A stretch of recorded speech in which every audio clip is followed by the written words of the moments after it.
Yeah, but no, I'm just thinking like, you're also not limited. So the people that were offering the $50 to watch the Melania movie basically said you could just sit there and keep watching it. So if you watched it 4 times, you got $200. Yeah, and then I'd wow. immediately go to Walmart, drop that $200 on rope, and hang myself for wasting that kind of time. And you've just said that live on stream. Thank you, Cam. Welcome to UK You didn't tell me we were versus. going live. I couldn't get a word in. You were too busy complaining about the Melania movie.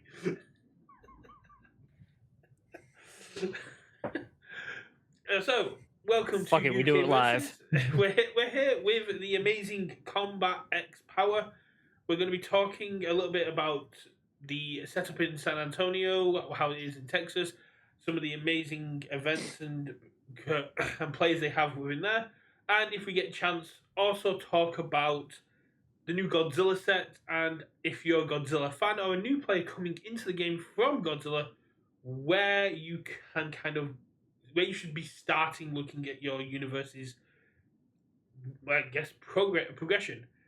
I'm, of course, always joined by now outed Trump hater and Melania movie connoisseur Cam, who chose to watch Iron Lung instead of Melania. And we're joined by Juan Antonio, I'm just going to say, the player who's got the best XR character collection in the game because of where he's situated and what he has access to. But we'll get into that as we go down. So, how's your week been, Cam? It's been stressful. It's been cold. Lots of snow and ice and below freezing temperatures, which I am, as a desert person, not a fan of. But I'm still here. And I did get to introduce 2 new players to the game that came back after a demo. But they've been dealing with like some stuff with work, and then of course the cold froze them out. But they came by the shop yesterday, and we got to sit down and jam some games and build some decks for them, and they're really excited to continue the game. That's absolutely awesome. And Juan Antonio, how's your week been? Oh, it's been wonderful, dude. We've been, just doing roller coasters normal, getting ready for everything that's coming out. So both getting ready for Worlds at the same time getting ready for the new Godzilla set, which is bringing a lot of curious eyes into the game as well. Yeah, I mean, Worlds is a month away. It's the end of the month, so we're talking 4 weeks from this point. How's the team preparing, and how, did the pre-ban list affect what you guys were going to be playing? I think it only affected one of her players. One of her players was very heavy on unyielding, and he was trying to use that as a strategy. And after the ban list, is like, ah, Lord. But uh, all of us, we didn't really hit it. We were kind of like getting ready for it. So we had plans of like, okay, cool. This is our plan if nothing gets hit, and then this is our plan if anything gets hit. So we're still good. Luckily, our numbers keep doubling. So like last year, we only had like 2 members at Worlds. This year, we have 4, Oh, and so we have like four official members joining into the main event. 2 of us on day 1, 2 of us on day 2 already, and Wow. then our other members are going for the side events, trying to get all of other things, but also getting our sponsors to get the shop ready, making sure that everybody gets like a lot of cool stuff. yeah. I mean, getting into the side events, getting those amazing uncut sheets, those exclusive promos, the play mats. I mean, the Mighty Blitz playmat is one I'm desperately after. The sidewall itself is more than worth for people to be going. Out of the 4 players going, is Boilmer one of them? Of course, he's one of the ones that he's actually day 2. He's data. Is he playing Boilmer? Because he can do what I did with Dabby, and after this event, if he plays Boilmer, he can claim to be the world's best Boilmer player for the entire year. Oh boy, do I have a story to tell you. I think we did throw him for that part already. Oh no! uh we one point, man, I want to say it was about 3 4 months ago. We decided, hey, wouldn't it be funny if one locals, we just all showed up as Boimler and just played nothing but Boimler, and then we just did that, went throughout the entire locals playing Boimler, and then one of us managed to actually like he had no clue what was going on. That was the best part. Like Nolan just showed up and was like, "Why is everybody wearing red? Why is everybody what's going on?" And it's like, "Why is everybody playing Boimler 1? Why is there Boimler 2?" And it was a fun time. However, we are trying to get him or trying to convince him to see if he can do like some Boimler decks for Worlds, at least for like the side events, like at least that part getting covered. Yeah. As far as for the main event, though, I think that's something that we're still deciding what Ah. to figure out for that. At least for him, so he's still figuring that out, sadly. But I'll relay the message that he may need to confirm to be the best Boimler at Worlds. I mean, if anyone wants to influence his decision, you can head over to the Deck Check YouTube and just spam his comments with "Play Boimler at Worlds, coward." Correct, correct. We already say that, but we need more people telling him that. However, Exactly. he does have a unique sticker. So if anybody spots him at Worlds, he will have a very unique sticker if you get to fight him. So keep an eye on Nolan for sure. Oh, it's awesome to see more people doing that. When I went to Worlds, I took my Dabby in a Florida outfit from The Simpsons. If I was going to go to Texas, I'd have made something else. And then you've also got Jacob, who just always has some kind of very cool Nomu inspired or Final Round inspired one. So it's great to see more people steering into their brand. Now, your team is quite a cool one. You, as far as I'm aware, you kind of popped up out of nowhere. But we got chatting at Albuquerque, and unfortunately the audio for that got corrupted. But you're in a very cool position where you are in San Antonio, where you've got four locals, each playing a multitude of formats, and they all play on different days. So you've got quite like an active scene. Yes, yes. We have. I remember. I don't remember what were the exact stats, but I want to say that if I recall correctly, we're the second biggest community in all of the U.S., fourth in the world, if I was told correctly. I think we only got beaten up by one locals over in New York, and then like the other ones that beat both of us, they're like in Spain, if I'm not wrong. Oh yeah, We do have like two, no, three locals that pop off very often. We are lucky enough to have one locals meant only for competitives. We have one locals meant for retro slash legacy, and then one locals that we do for just like for fun and play test. that's absolutely That's awesome. cool. Yeah, very cool. Yeah, Team Warning over in Spain is possibly the biggest. At the moment, this weekend they have their kind of like community event going on, and they've had to rearrange every other event that was meant to be happening this weekend because 35 players turned up yesterday to play Hero 2.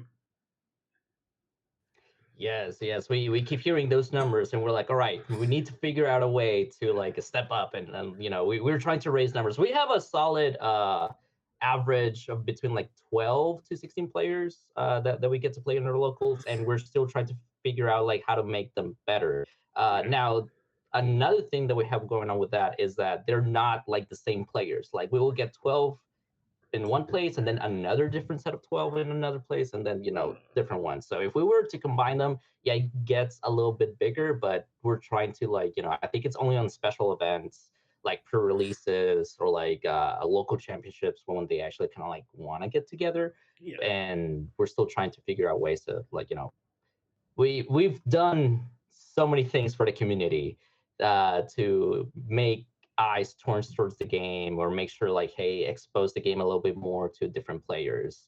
And if there's a way that we can help out any other community as well, I'd love to give any advice. I mean, I've been doing this for about 5 years, growing this community from scratch. Like there was zero community in San Antonio, and now we're like this big. That's absolutely awesome. And yeah, we'll definitely touch on that because it's kind of what we were talking about when you were like saying getting you on to have this conversation. But there is, like you said, you've got these four stars. Not everybody is able to travel between stars. It's really cool. Each star kind of has its focus. It's weird to see people play Legacy. That is a wild format. But but there is one other thing you have in your local vicinity, which is a massive boon to your locals as well as your collectability.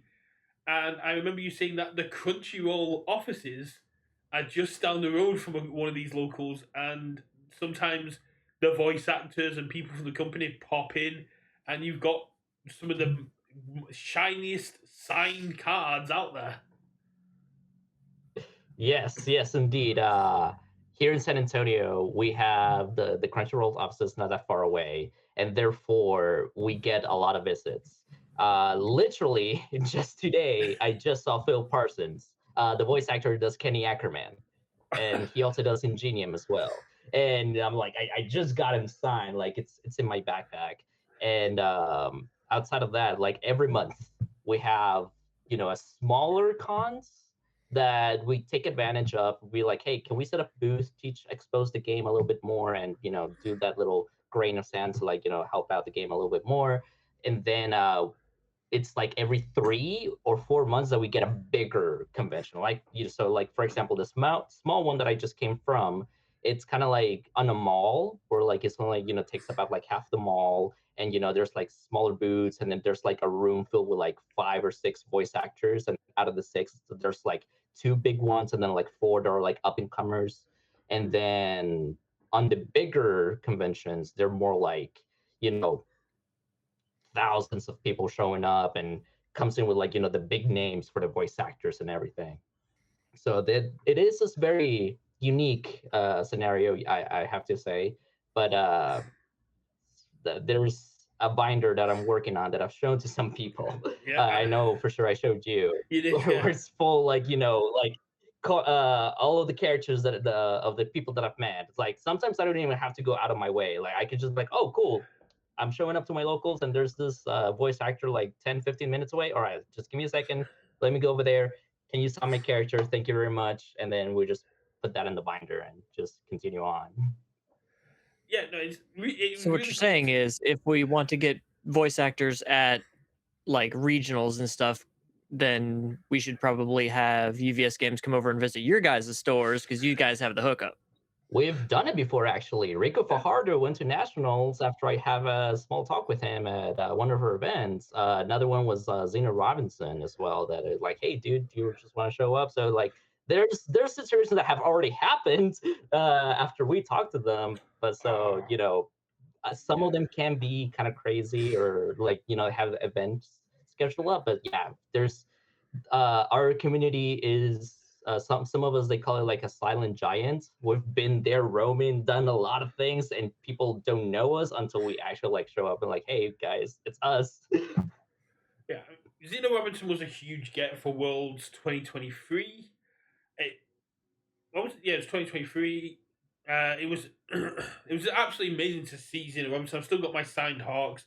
We had Cal Phillips, the voice actor for Denki, at the HLC, the first World since the UVS took over, as well as Mount Lady and Eraserhead, and So it's a great thing to have. Like we've got the Critical Role cast coming to MCM London this year, and I'm like, if we can get the game there, we can literally have people coming to the MCM for Critical Role, and then if we advertise that we have a Critical Role card game, because a couple weeks ago I was just in London for Grand Archive Ascent because I was invited down, and there was a MegaCon happening at the same time, and I don't know if you've ever been to a Comic Con, Cam, but there's nowhere to sit.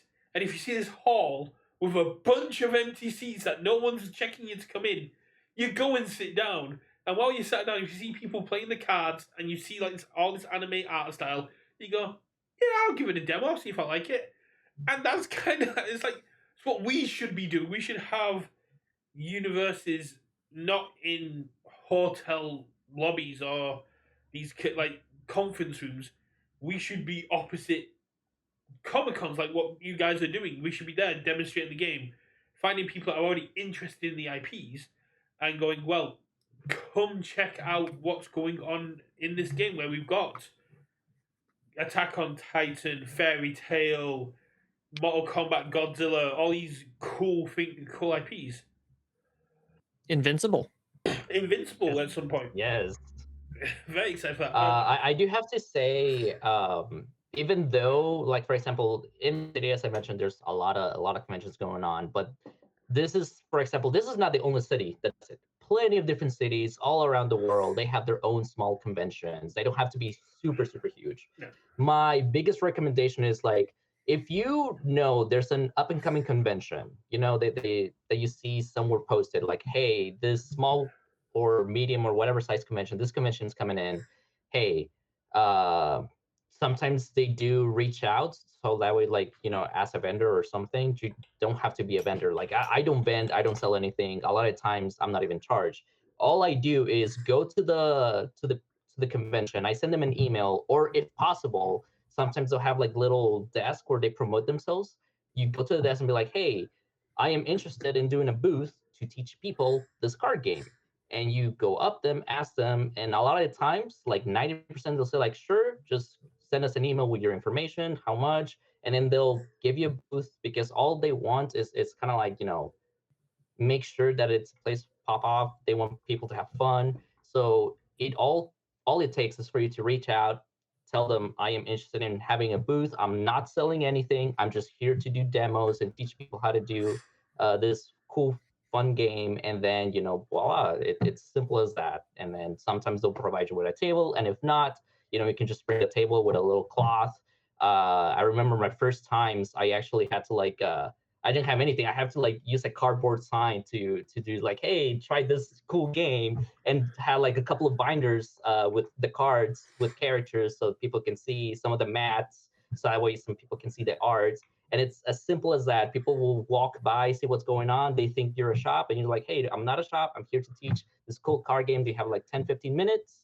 And then you sit down, do a small demo, and it's simple as that. You may do Yeah. that for every 10, 15 people, about like 3 or 4 will probably show up to your next locals. It's similar to I what you actually do. did that with an anime convention here in Oklahoma. I was working with a card shop, and they were like, "Yeah, we have a booth there at Tokyo and Tulsa every year. Do you want to come work for us for a weekend demoing Universus?" And I was like, "Sure." And I was not ready for teaching Universus for 14 hours a day for 3 days straight. It was just me, one buddy, and we had a giant Mortal Kombat card that they had got for a store preview thing. And Shinnok? that's kind of just how we advertised. And no, it was one of Cassie's foundations. Ooh. And then for this year, I got reached out to by the son of an owner of a convention who wants me to have a demo booth for Universus. He's like, "Do you think you could get a team together?" I'm like, "Maybe. I don't know. I don't know people. I'll see what I can do." Oh yeah. For that, I could recommend ask your local people. Your local people is like, hey, do you want to help me volunteer? A lot of times they have to be just volunteers. There be people willing to just spend an entire day with you. Some people, let's say that if it's a 2-day weekend event, some people will be like, hey, I can only be there Saturday. And then you're like, all right, cool, help me out Saturday, and that's fine. Other people will say like, hey, I'm gonna be there only Sunday. That's fine. Some people can do both. And then if you have a team of like 3, 4 people, you should be okay because at that point you can be like, hey, for like 3, 4 hours you can handle the booth, and then go on break or explore around, do whatever, and then it gives you a lot of free time. If the more people to help you out, I think on average it's like 4 or 5 that usually end up helping me out at a booth and gives us like a solid, half time do, help me out, half time do whatever I want. Yeah, I've got about 6, I think, on my team so far. And then we're just waiting for more information about the con, like days, times, and stuff, for them to get back to us.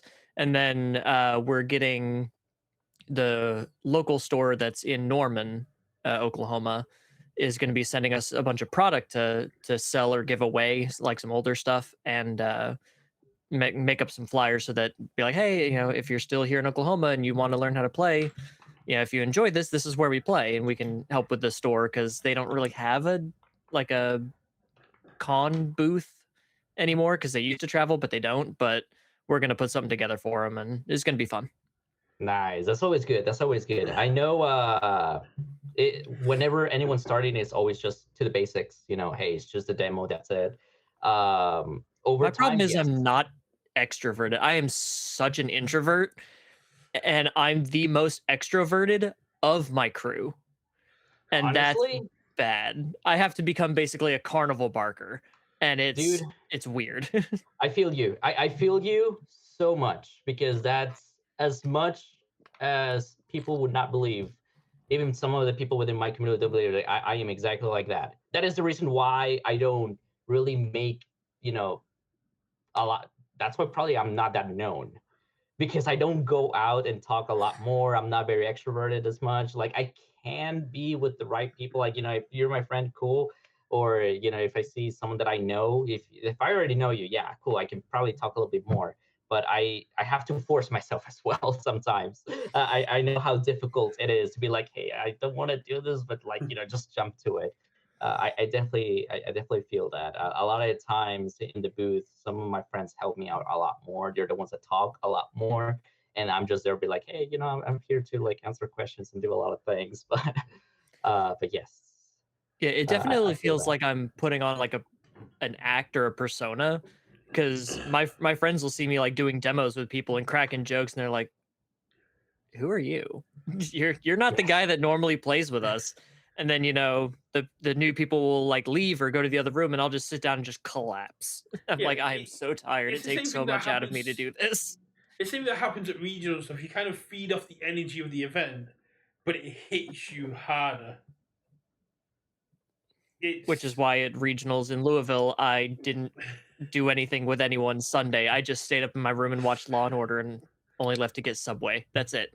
I was like, I'm tired. I've been around too many people. Now, one thing you did mention that is actually very helpful, it's that you mentioned giveaways or like do product. That is something that I've done as well. I back when it was just MHA, I would find like cheap Funkos, but like for example, when the overhaul set came out, I was like, oh, cool, this $10 Airy Pop. I will come out and be like, hey, I'm gonna do just give us a follow, join our Discord, and I'll put your number ticket in a raffle, and then later on I'll give out this free pop. Or hey, if you do a demo with us, you get a free item. If little lottery ticket thing. I know once we got more help, once we grew into a larger way, we started giving out decks. Like, hey, cool, you're planning to join to our locals. If you try a demo with us, come by to our next locals, and our shop will give you a free deck of your choosing, or one of the like the Ochako or Toga ones. That was a way to like get more people involved. And then this is also something that we started doing because you're sitting there for as you mentioned, about 10-12 hours. You need something A to do. You need something like lifetime. to be like, oh, I don't want to be bored doing the same thing over and over. Sometimes we would do like little fun events because there's times where someone learns the game. They're like, all right, I love the demo. I like what's going on. Can I get a game on? And you're like, all right, cool. We started doing like our own decks at first. Then later on, we started doing, little boss battles. Uh, Over time, for example, I ended up making my own set to be like, hey, I love Zenless Zone Zero. Cool. I made a bunch of characters. I made a bunch of attacks, foundations, assets, an entire set just to like play test with people who are like, hey, this is how it can kind of go. And then as for as well, like, oh, cool. You want to win something? We grab a bunch of our bulk. Like if people that have like a bunch of bulk, we made decks like they were bare minimum 60 with just like a bunch of our bulk left and be like, hey, thank you for showing up. Here's a free deck that we can give out just for free. So there's multiple ways or multiple ideas that you can do out to kind of like give that a little bit more of an incentive to like keep a interest in the game. oh yeah. Yeah, that's always how I've done demos where oh, sorry, Brett. Before Levi joined the company, he was one of our best content creators, and he did a whole series of making a starter deck for every character in the game, like in standard at that point. And it was just built like it was following the starter deck kind of thing. So it had like one or two URs, and everything else was made of comments. So basically, if a local rock was like, "Oh, I'm a big Kirishima fan is like, cool. I've got there's two Kirishimas in the game. I've got a star deck for either one. What do you want to try out? It's like, oh, it was a lot of work, and he put it all up on there. And I don't think with the 500 odd characters we currently have, it's something that was maintainable. But it's really cool. We've got a few questions from chat coming on here. We'll start off with Cohen because he's been very nice on there. Cohen, I'm not coming to Worlds primarily because it's not a safe place for people who are not Americans. I've been quite avid of this. I watched the Pokemon National World Championships, and people were being turned away at the border who just wanted to play the game. And although myself, as a cis white man, would be quite safe, I don't feel comfortable going if anyone I know, anyone in the community doesn't feel safe going. So that's just my personal opinion. After that, they're asking who we think will top Worlds, and we had we Like kind of character wise or player wise? it just says who. It just says what do you think will top Worlds. So I'm going to say character wise. Uh, we did have this discussion last week, kind of when we were talking about prepping for Worlds. But Juan, what characters have you got your eyes on that you're kind of preparing to take on at Worlds? That is a rough question as well. We've been debating about that one, right? Because we've seen, like, for example, Dark Deku taking quite the the scene. We've been looking at a lot of Rodan characters just being like, all right, cool, this control decks. A lot of the aggros for, like, for example, Mikasa that is like being full aggro. Or even in the other decks like Krista, or what was the other deck? Remember this one, but I think those were like the ones that we're like keeping an eye on to be like, this is what's getting played the most. Um, we're trying to see. We haven't seen Godzilla's as much often. Like we thought, like, oh, cool, as tension got introduced, maybe we're gonna start playing Godzilla, but we didn't really see that much happening. So we're kind of like keeping an eye as well.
Yes, usually a lot of aggro characters are all in, and like if they don't kill, then you're getting the swing back, and it's not gonna be pretty. Yeah.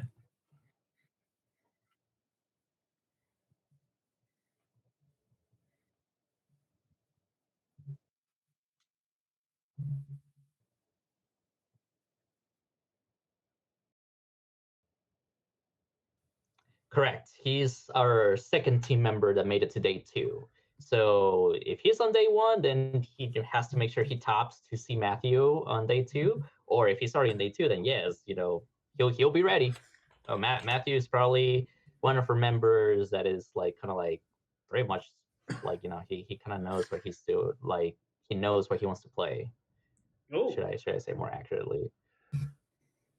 makes a lot of sense. I mean, we kind of had this discussion last week. We were talking about the dark horse picks and the meta adjacent picks, and yeah, we know that some people are going to be rocking up with Dark Deku.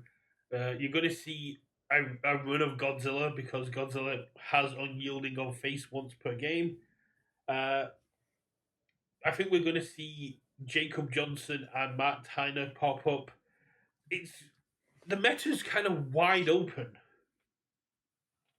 It's very the new ban list for sure made it sure that like now a lot of things can be played now, which is why we've been like messing around with a lot of decks.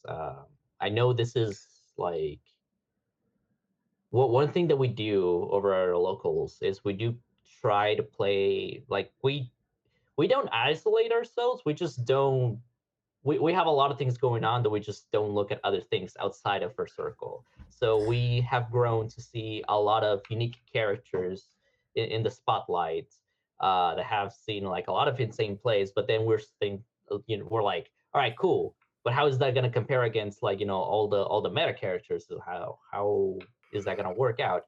But it has also given us a lot of cool, neat idea and interactions. Like we figure out a lot of things a lot more earlier, and we're able to find out like, oh, cool, this thing is kind of dumb. Like I remember you and I talked about Bash the Stampede back we were in Louisville, and I wish we could have had some time to jam some games because even the Bash that I ended up playing against some of my people um, ended up with like the heck's going on with this, and the only thing that was its weakness was like unyielding, and now it's gone. So it's like, all right, cool, maybe there's something going on there. So On YouTube, we got someone saying AOT Zeke from Apocalypse is going to maybe make a comeback, which is a solid kind of answer. That does kind of lead to the party bomb decks that need the time to set up and kind of sit there being hyper defensive and then just kind of blow you away with a harness on death or with a death rattle ally package. They're slow, but they can just one shot pretty much any character, which hurts. But Vashti Stampede is one I had not considered. Uh, Giving speed to everything we saw with Nick Reagan is very strong when he was playing it with Endeavor. But to move away from Worlds a little bit, uh, we talked briefly on where you to get started building a community, finding the players, going to.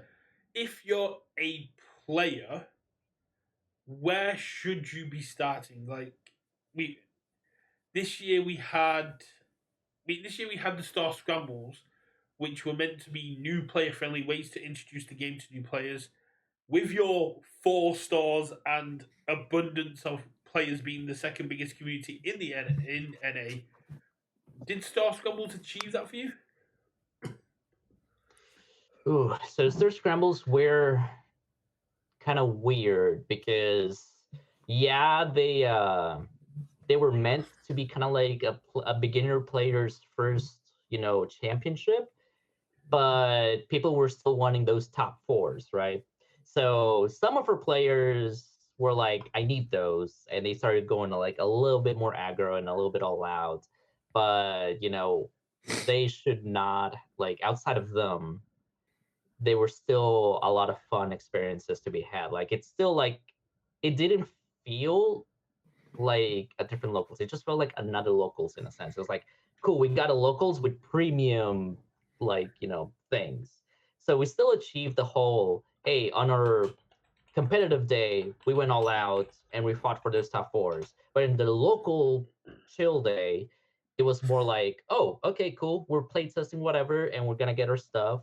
And they still, try to do, our newer players at the time, they were still figuring out like, game mechanics, or they were figuring out which decks to play. So they were able to place this a lot more. But we didn't really do we would not go all out because one thing you want to ensure for new players, we're like, hey, I need you to figure out the game first, have fun, enjoy it, and then everything else is irrelevant. You want to make sure to treat those newcomers better. So even at a store scramble, we didn't treat it any differently because we want to ensure that the players have a positive experience. If you go in and destroy them all the time and you're like, I want to win or bring my best deck all the time, that is going to give a negative experience to those newcomers and they might not show up again. So Yeah, so I a couple of weeks ago made a Riftbound video saying this exact point that if you show up to locals every single week with Master Yi, Kaisa, Dra- the new Draven when he drops, your new players, your casual players are not going to come back. And my god, the hate I got from the Riftbound community for me basically just saying, play a little bit casual all the time. There was people going in there going, I paid my $5. I should be able to just dominate every single time. Or people going, if they're playing the competitive rules, not the 1v1 rules or like the game rules, if they're playing the competitive rules, then they know what they're in for. It's like, no, that's not how it's, what you're saying there is the right thing to have. It's a case of, it's cool to show up and just dominate every single week, but you're going to notice that the amount of players that show up is going to start to drop off because not everybody doesn't like losing to the same deck piloted by the same person with the same sweaty attitude, because the attitude of the player playing it is a massive factor as well. If you've got someone who's like rule sharking, hyper aggressive, treating locals like it's a regional, that's a massive issue. But oh yeah, that is one of the reasons why we decided to divide the days for locals into like one competitive and one chill day, and that has definitely helped it out a lot more because those who, for example, are team members that need to practice, all right, cool. We'll go into a competitive day, go out, play our meta decks, play whatever other people are doing. Like, hey, I built this from someone else's list. Let's see if you can fight against it because it's your one weakness. Cool. Let's play test and you do those in our competitive locals. But yeah, if you're learning the game or you're trying to try out a new character or have fun, then we have our chill days for us to do that. So even if you only have one store that you go to locals, ask them, hey, can we have a second day that we can show up? So that way, one day can we focus on our decks where we need practice, and have another day that we can just focus and grow in the community. Because that is also why, even though this community has existed for 5 years, we're only known in the last 2 or 3. Because those first 2, 3 years, I solely focused on growing the community, on making sure everybody was had fun. Like I was a decent player that I knew what was going on like after set 2 or set 3, after like Crimson Rampage or like Heroes Clash. I knew fairly well what I was doing. I went to like a couple of regionals, but I'm not gonna bring that to my locals. no. I made sure that I played different characters, or if I knew I was gonna win, I didn't care about the pricing. I just cared about like, all right, cool. Hey, let's just have fun. Cool. I'm gonna pass and do whatever you need to do, so that way they have a fun time. So we got a question Yeah, our from. locals is not big enough for two different days like that, so we just have our real decks and then our new player friendly decks, and we'll swap decks out depending on who we're playing, Well, even if your star so we can't, can help teach. even if your star can't support it, it is something you could kind of organize yourself. Because one thing people tend to forget or even not register is there's still LP and points allocation for casual play, which means even if you just want to meet up with people that are interested in learning, you can register it on UGN as casual play, get your 10 points, and just kind of not have it need to be a full on event, but you kind of just turn up to the LGS, go, do you mind putting this down as low casual play, and then just sit there teaching players how to play. We've got a question on YouTube, and this is one that's a really interesting question. It's for locals, for Star Scramble, what determines what is a new player deck? Because and it's really interesting to me because when I did my chat with the trading post, they said one question thing about this is we don't we don't get a lot of brand new players, someone who's never played a TCG before, and that's where I feel like our starter decks are. We get a lot of people that come over from other card games that that have played other card games before that already have some transferable skills. So to me, it's like if we put beginner decks into tiers, challengers would be like the starter decks, and the demo decks and the starter decks would be like a -1 deck, like an introduction to the game rather than a starter.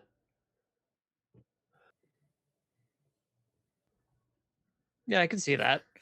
Like I said, I got two brand new players. They bought the Attack on Titan starter decks, and one of them just put Mikasa 4 on top of her Mikasa deck and then had me alter some cards in it. And the other one just tore it apart and said, let's build Aaron instead. So we built Aaron from Apocalypse. And for two players who didn't know much about the game, they'd only did one demo. I will admit one of them does play a lot of different card games.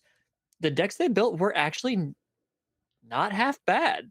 For they figured out what they wanted to do. They read the words on the cards and like, okay, this person wants weapons, this person wants furies, so let's find those words on cards, and it was pretty good. So yeah, I would agree that our starter decks are very much for people who've never played a card game before. Yeah, I mean, But challengers would be more like, oh, you've got some experience under your belt, maybe you can handle this. for lineage decks like that want Fury or Titan or Weapon, it's kind of like just going, okay, I got Apocalypse box. This is the keyword. This is what the character wants. Shove it all in there. But like, if you characters like I know or Bridget would be a little bit harder for new players to get their head around, whilst also still having that kind of accessibility. I'll let you answer the question now, Juan. But at the same time, we've got Toadsy in the chat saying hi, Juan. Oh, hello there. I know that guy. That's our other team member. That's the other half The of other deck team check. member. Well, it's also the other half of deck check. So That's the other half of the deck check. yeah, you've got Boimer, who's the face, and you've got Toadsy, who's the brains. Yes, indeed. He's our other fella that is going to be joining us on day one Worlds. So make sure to also say hi to him if you get to see him over there.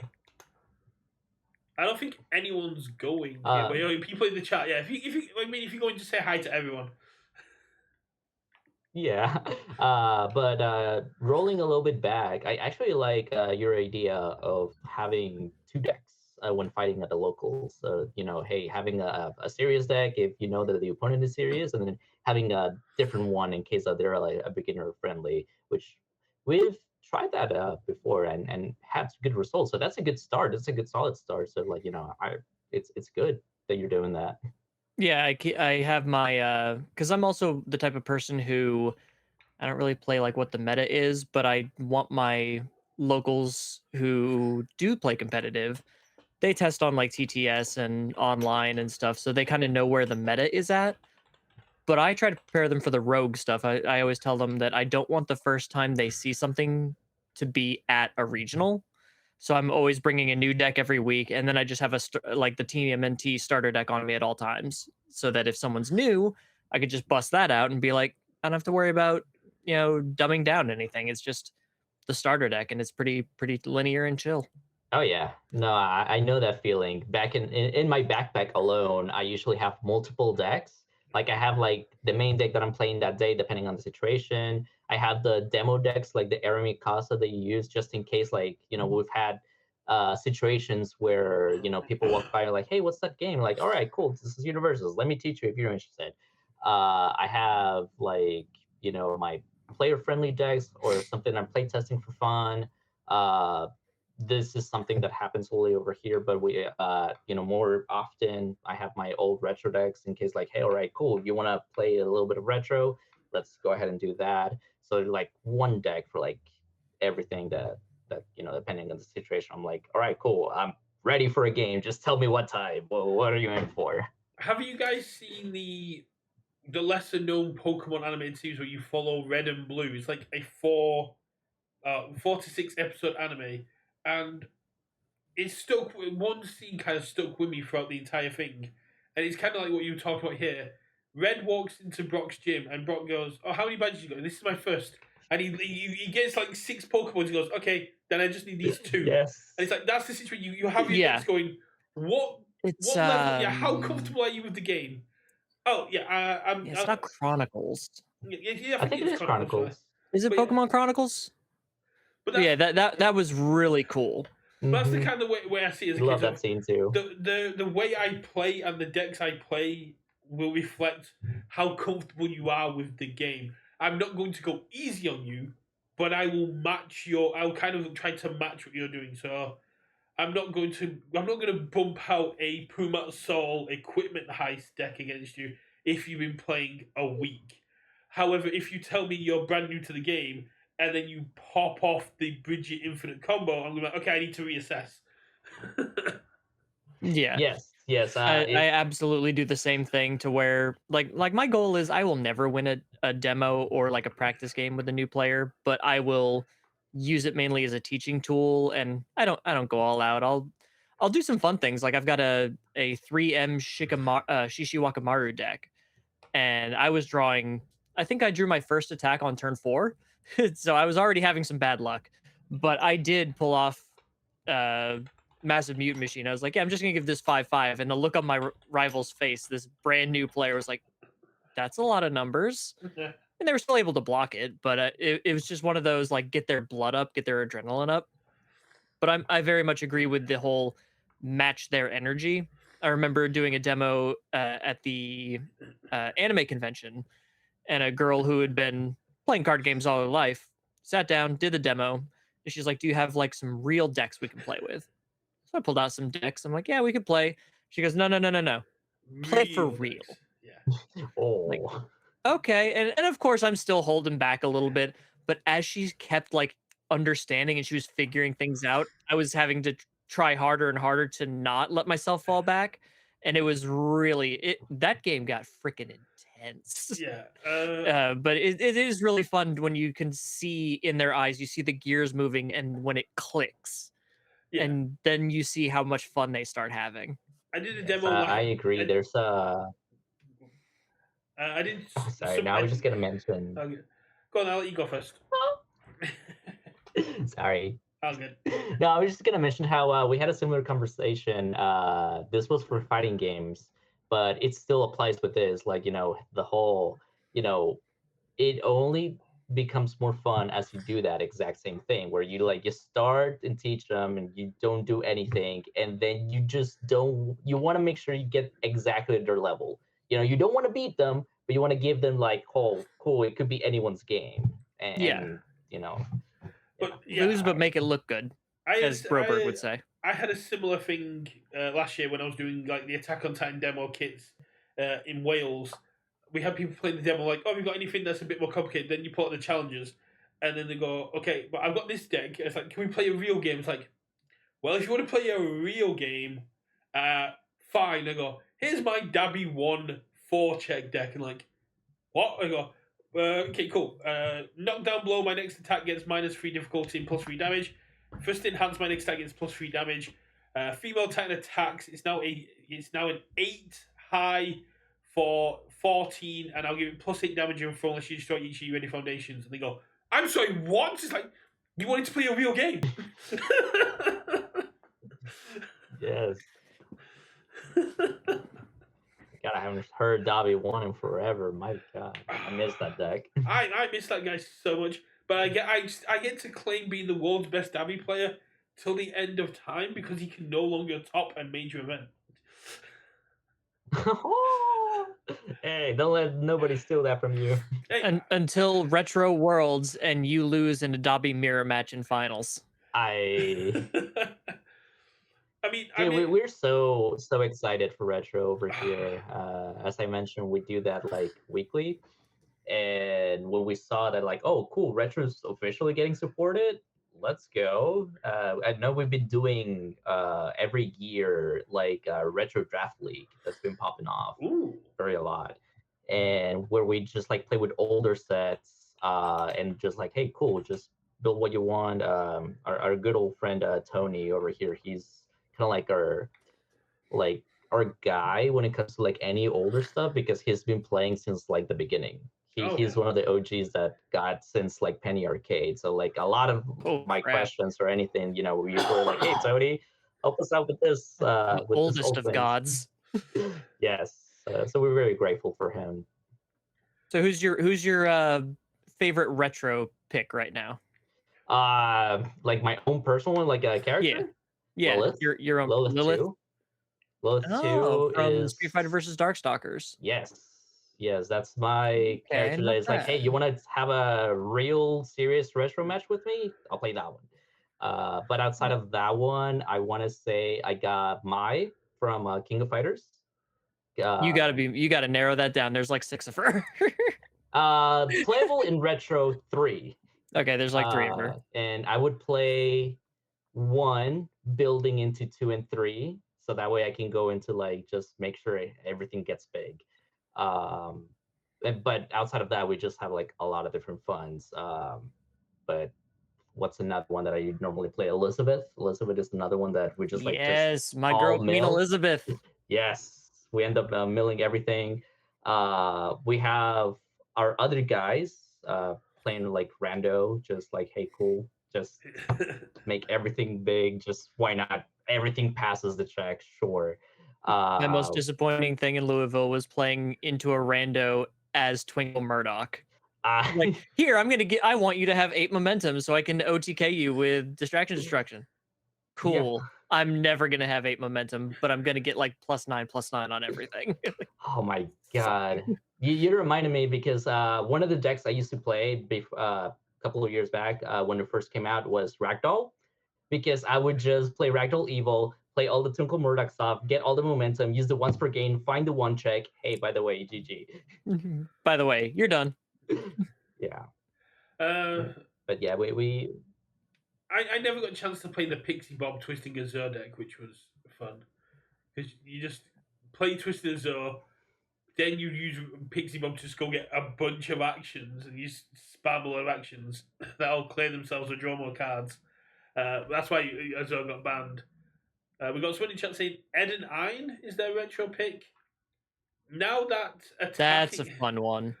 now that attacking turn 1 is no longer a thing, I think I have to retire my Mina 1 Thermal Blast deck, especially seeing as Thermal Blast is also banned. Thermal Blast is also banned. yeah.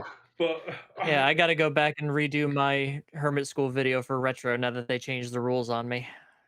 Yes, Thanks, UVS it was Games. quite the sad thing because our boy Tony, when we were playing Rochester Retro, they decided to unban Mature, and he was so happy about it. But now, getting back into the official ban list, making sure like, all right, cool, she sees that, like, yeah, no, that's too much power. That's too much power for anybody to hold. Even if you did attack turn 1, it was like he did a punch build, I believe, and like just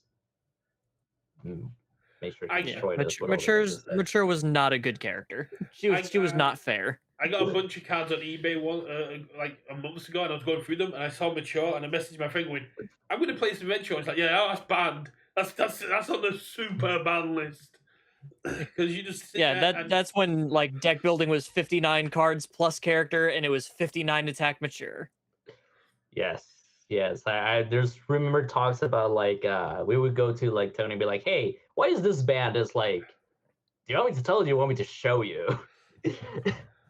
Now, I've just been Well, it's time for show and tell with Tony. For Friday's stream. I've been collating all the cards from like the last 20 years, and I'm sure I've got some doubles in my folders.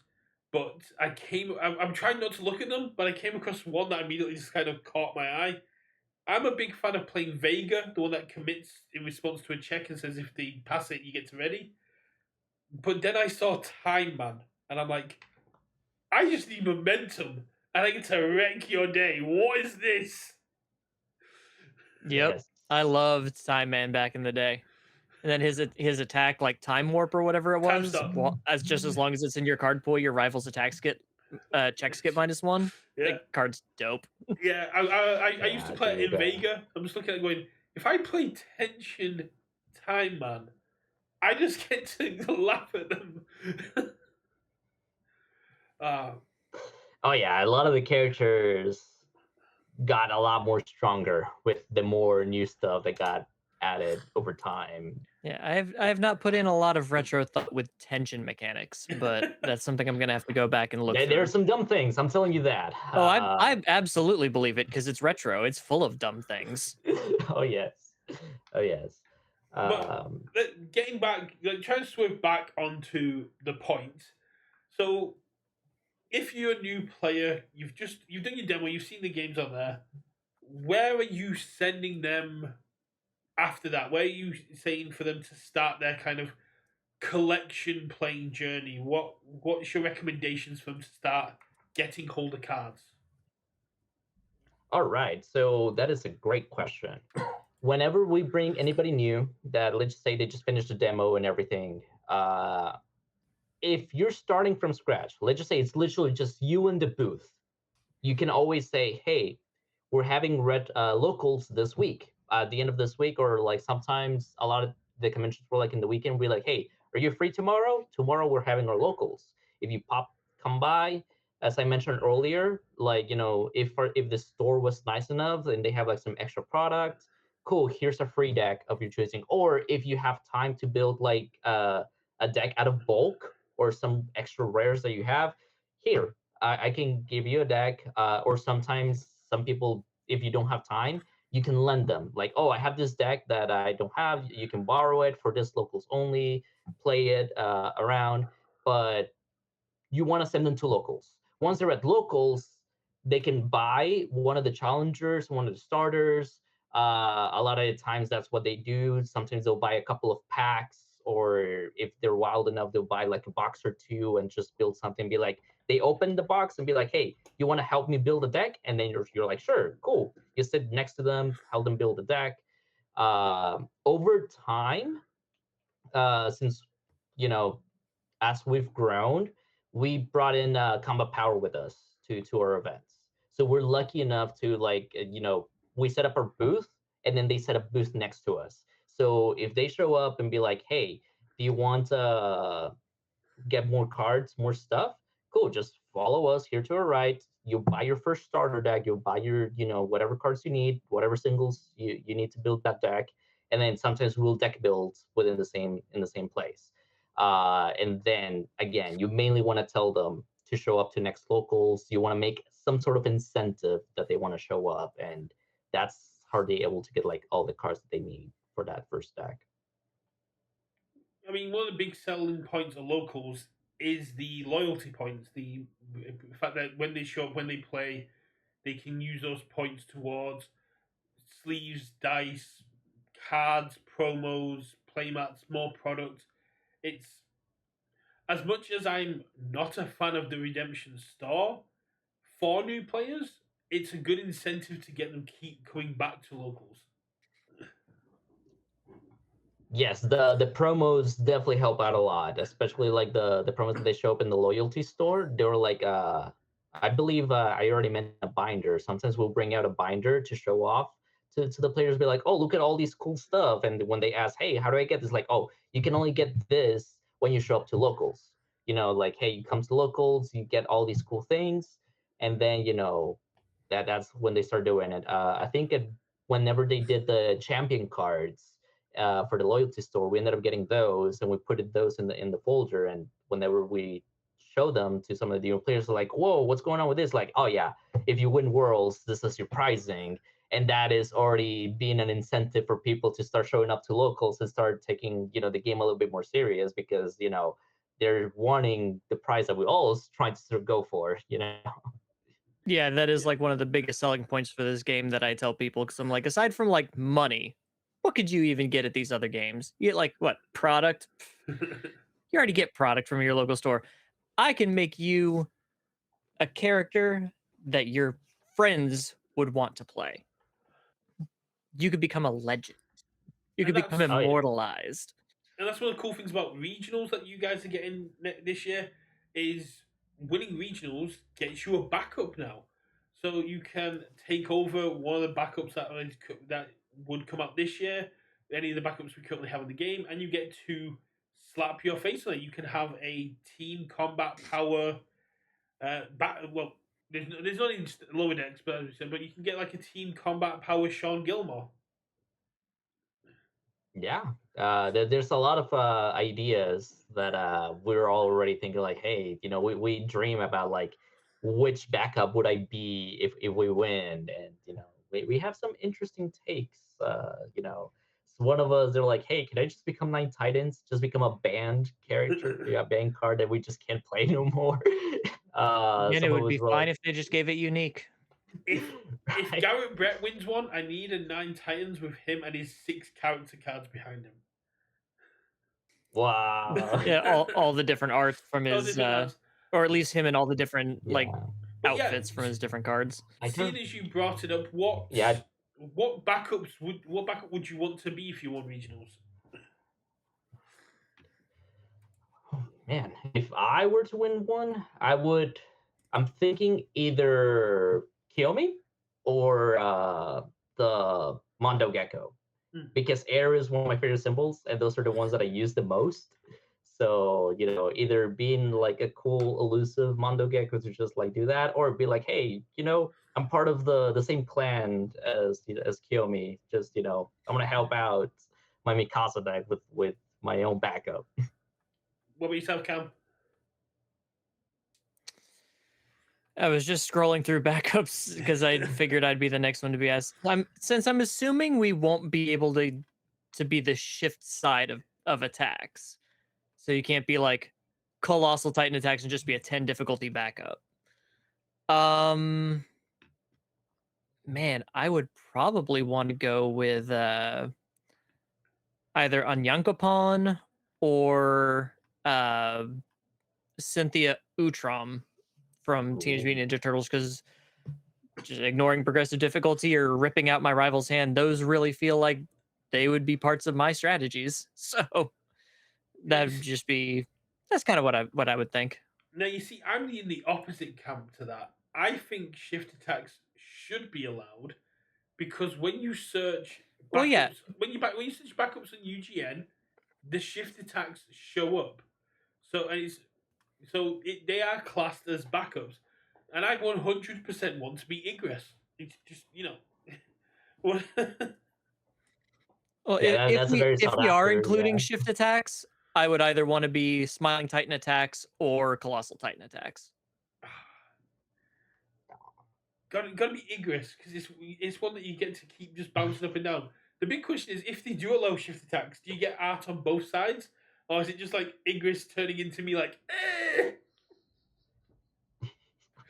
Be like, I oh, I'm would I playing a would still normal. Oh, surprise! There's bread. I would still say that it just print me the stats on the backup side and just let me be the backup side. I'll That's play fine. a 10 difficulty Colossus Titan backup with my big dumb face on it. So again, veering back towards the point, players have shown up. They've done their demos. They've started coming to locals, but now they want to start getting hold of cards themselves. They've been playing with other people's, and now they just want to get involved more with the complexity of the game through deck building and collecting. Where are you sending them now? And say they've already got their starter deck or their challenger. Would you be sending them into the world of singles? Would you be sending them into the world of sealed? What? How would you help a player advance after they've started attending locals? Normally, we go with the singles route. Ooh. We want to ask them, hey, what deck are you building, or what's your interest in, right? Let's say that somebody wants. We had a player, sometimes it can be as simple as one of our most recent players. He loves solo leveling, so it was as easy as just telling him, "Hey, just buy the playmat, and anything else, like we'll get you the singles for like the foundations that you need, or sometimes maybe an action card that you need, and boom, he was ready." Sometimes it can be a little bit more complicated. We had somebody loving Leatherhead and be like, all right, cool, let's get you like, some of the Leatherhead singles, because a lot of times most of the foundations and the attacks can be super, super cheap. But however, if they're like, let's say, a TMNT fan, right? They don't only love Leatherhead, but they want all these other things. Then yeah, probably like a box or two at most is a good start. Usually like one box, get most of the stuff that you need, so that way you get like all the commons and uncommons. And then after you get like your little bulk collection, then you go into the singles of like the higher rarity stuff, like the very specific needs from other sets as well. So as a player, I usually recommend them, hey, do you love the IP? Cool. All right, do you plan to build multiple decks? All right, cool. This set is going to be good for like all the stuff that you need. Uh, box or two, and then move on from there. And then as they play their first deck, they're going to have one or two decks as the starter. And then over time, once they grow into the game, they didn't like it more. New releases come out, then they start buying more and more. But I would always recommend just like one or two box to begin with, and then just a couple of singles from there. Makes a lot of sense. Yeah. How about yourself, Cam? Well, I can actually speak to this because I was just dealing with some new players yesterday. They did buy a box first because one of them really liked Attack on Titan, so they got the newest Attack on Titan set and kind of made their own decks from there. But what I did is I sent them to UVS Ultra. And I said, just look through this list. I showed them where standard. I said, click standard, click search. That's every card in standard. If you see one you like, you can find it on usually rochesterccg.com. And if you just want to get a couple of cards and then have me build a deck around those for you, I can absolutely do that. But I kind of want them to see what they want, like what catches their eye, instead of just telling them this is what's good. That's why whenever I build players their first deck, I say, what kind of player are you? If you don't have a tie to a specific IP in our game, what play style suits you best, and I'll build you a beginner friendly deck that's around that play style. But I want them to be able to just dive into our game, start looking at things, and be like, oh, this card looks really cool. So let me see if I can build a deck around this. And then they'll usually ask me, and then I'll help them build a deck around that. Like one of them, the guy who likes Attack on Titan, loves the rumbling. He's like, that card is nasty, because I explained how I stomped Jeremy Ray's face in with it because he made me do that. But he did. J. Ray was the lead designer for the Attack on Titan sets, and he made it so that I could play the rumbling in Smiling Titan. So I hit him with it 3 turns in a row and watched the light die from his eyes. But I told him, I was like, there are so many characters that can run this card. So if you wanted to pick it up, I can build you a deck for it. And I just love seeing them just looking through all the cards and be like, this is cool, this is cool. And then I'll give them like a couple places where they can buy the singles pretty cheap. But if they did just want to be like, I just want to get started, I just want to jump in with both feet, yeah, a box is probably good, like whatever the latest set is, or 2 boxes if it's Guilty Gear because it's a Blitz box. But if they just want to jump in and kind of make do with what they get, I think a box is fine. But I just like enjoying them deep diving it on their own and finding things that spark interest in them, and that makes it feel much more personal, and it kind of ties them to the game a little bit better. No, it makes a lot of sense. I keep saying that. I need to stop saying it makes a lot of sense. That's fine. And if it does, it does. Yeah, that's your catchphrase. It's a well reasoned argument, but to me, you've both been very logical with your answer. For me, as good as singles are, Mine was all about joy, not logic. yeah, but it's logical joy, especially like with the singles being used to bolster decks they're already playing and stuff like that. For me, nothing beats the pure adrenaline and dopamine rush of opening packs. When people can get people can fall in love with this game if they get their pack, and watching the hype and the people around them when they get a good pull. They even like open team and T, if you pull a Chrome, everyone around you is going to absolutely love it, and you get that kind of rush and hype. But even if you just open a massive meat machine, you've never seen it before, you don't know if it's good for your deck, and you get to have the conversations, you get to find out why these cards are good, why these cards are bad. It can help players grow just as much as playing the game with the singles and things like that, by opening the packs, experiencing the cards, and they get prepared. Like as you said, like an hour ago, it sucks when your first time experiencing a card is during a regionals. And if you're just buying singles and just focusing on your own deck or playing against the same locals, you might not come across it. But if you're opening packs, if you're going through it, you come across a lot more cards. You get more aware of interactions. You get more aware of how cards bounce off each other, and you might be inspired to build a whole brand new deck from what you get pulled from sealed product. I do think singles is the best way to go when building a competitive deck. I wouldn't, if I was looking for a walk the dog to finish off a deck, I'm not going to go and buy a bunch of Dark Tournament. I'm going to go buy a walk the dog. But if I'm just looking to build a collection, if I'm looking to advance my deck as it is, I want to go for quantity of cards for my money. And I think, for example, Guilty Gear, a case of Guilty Gear has a much higher point of diminishing return than buying singles. Especially like if I buy a box of Guilty Gear, I'm almost guaranteed to get at least one SR, whereas an SR is about a third of the price of a box of Guilty Gear if I was to buy it separately. True, but I think with at least with my direction when it comes to newer players, I want to get them into this game as cheaply as possible. And sometimes buying a box or two just isn't in the cards, so to speak. So that's why I build and give away a lot of bulk and stuff. But that's why I say, hey, look on UVS Ultra, and then there's a little link for Rochester CCG at the bottom, so you can open that up and see if this card is available, and it could help them get their foot in the door cheaper and easier, at least in terms of newer players. Yeah. No, that makes sense. Yeah, that's completely understandable. But on the same side as me, that's why I think the PVE is one of the best things that UVS has done for the game, because if you a box's MSRP is $120, but most places sell them for say 70 to 80.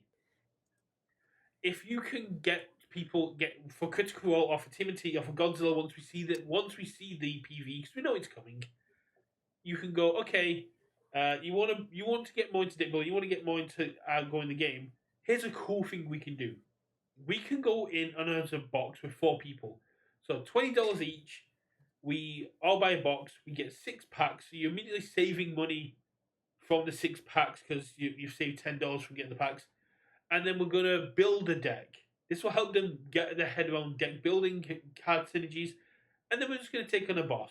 You don't need to worry about what that boss is doing. It's not like they're gonna have enhances or responses or anything along that lines. And we're gonna work together to take out the boss, and then you get to walk away with your 6 packs of the stuff in there. And if I'm playing where I've already got like a master set of the majority of stuff, it's like, here's 6 more packs worth of stuff for you to take away as well.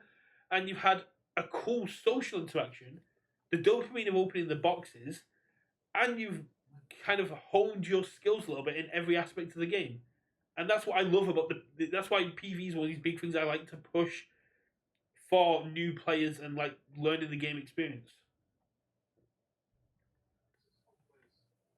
Yeah, sealed play is always a fun format. I know we've done a couple of those every now and then where we host like, all right, cool, we're gonna do like a little bit of a draft league.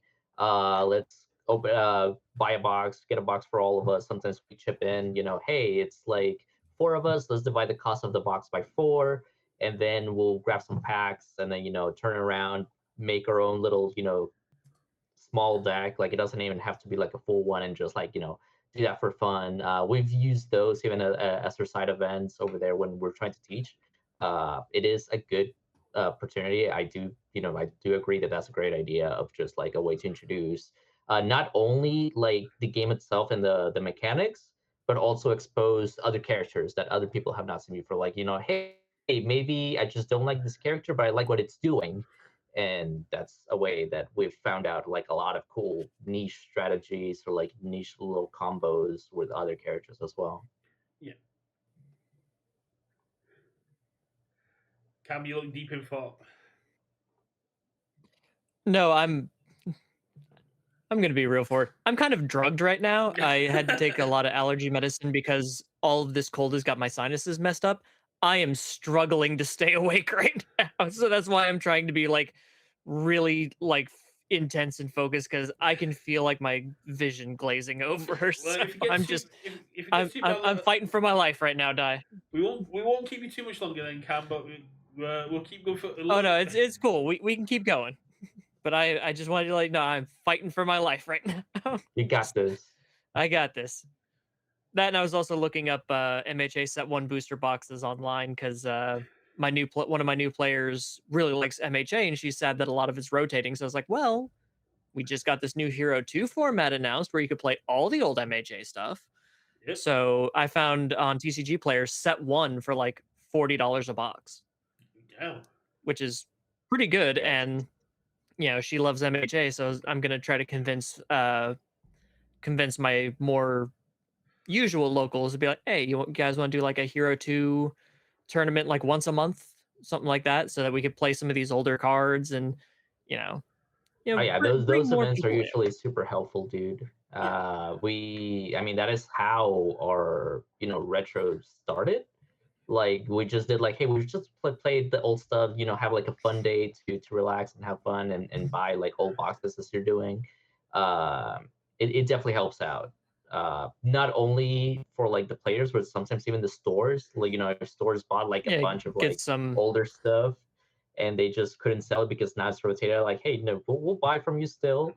We'll play this, whatever format's going out. We're really looking forward to Hero 2 as well to see how that works out. And yeah, we're getting a couple of boxes to like, rip out and have everybody enjoy because there's some players that joined relatively new, like about a year ago. So they've never seen the older MHA sets, and it's watching them in action is showing them like a whole new world for them. You want to hear something crazy? Rochester CCG has a 58 case sets of MHA Heroes Clash Unlimited for $50 a pop. A case. Oh. So you get 6 boxes. Yeah, 58 in stock. An MHA booster box Heroes Clash Unlimited case for $49.99. An entire case for $50. Yeah, I mean It's the unlimited, so it's where you don't get chromes. Yeah. I mean Heroes Clash. But I was looking on there for Set One boxes, but all they have is Set One a case for 400. But yeah, My Hero Academia Heroes Clash booster box case, unlimited edition, $49.99, and for an individual box, it's $9.99 for a booster box of Heroes Clash Unlimited. You got to Heroes Clash was one of the most bought out products because it's the first time we had chromes. The singles themselves, despite being quite powerful, flooded the market because people were hunting down chromes. So it does make perfect sense to be like kind of expensive. That in unlimited, you didn't get chromes, so everyone wanted only the first edition product, so you could try to get that. So a lot of stores were left with unlimited. I know my local stores were, and that's why another reason I was suggesting, hey, maybe we could do some Hero 2 stuff, so some of our people who haven't been around since then could pick up some older product and enjoy. And I mean, those ones came with the extra credit promos, right? That can also be kind of like a plus. Some of them did. Extra credit promos were for local play. They came with quirk packs. Well, there were also for boxes you could get extra credit promos for buying the unlimited. They sent them to stores to give them out if you bought unlimited boxes. With the star, it didn't come with the case. Kevin. Yeah. Yeah, it was something for stores to give out to help them get rid of unlimited boxes because everyone just wanted the first editions to go chrome hunting. If you do find unlimited Crimson Rampage, that is actually worth quite a bit because unlimited Crimson Rampage is the only place you can get a foil Go for the Win. XR Go for the Win doesn't seem to be in first edition. You can only get it in unlimited. Wow. Going with the deep lore here. Yeah. Man, I find it hilarious how there's like a lot of people complaining about like, oh, I got a line print over here in my card or something. But then I remember the times Or back in in the first set of MHA, we got an XR and a full image of a completely different card. I think it was one of the Todoroki's Giant attacks Ice Wall. that Giant like Ice its Wall. XR. Yes, Giant Ice Wall had like a completely different art. And then an Ida attack as well had like text missing, like an entire enhance missing. So I'm like, oh man, these mistakes have been there, but we Yeah. still love them.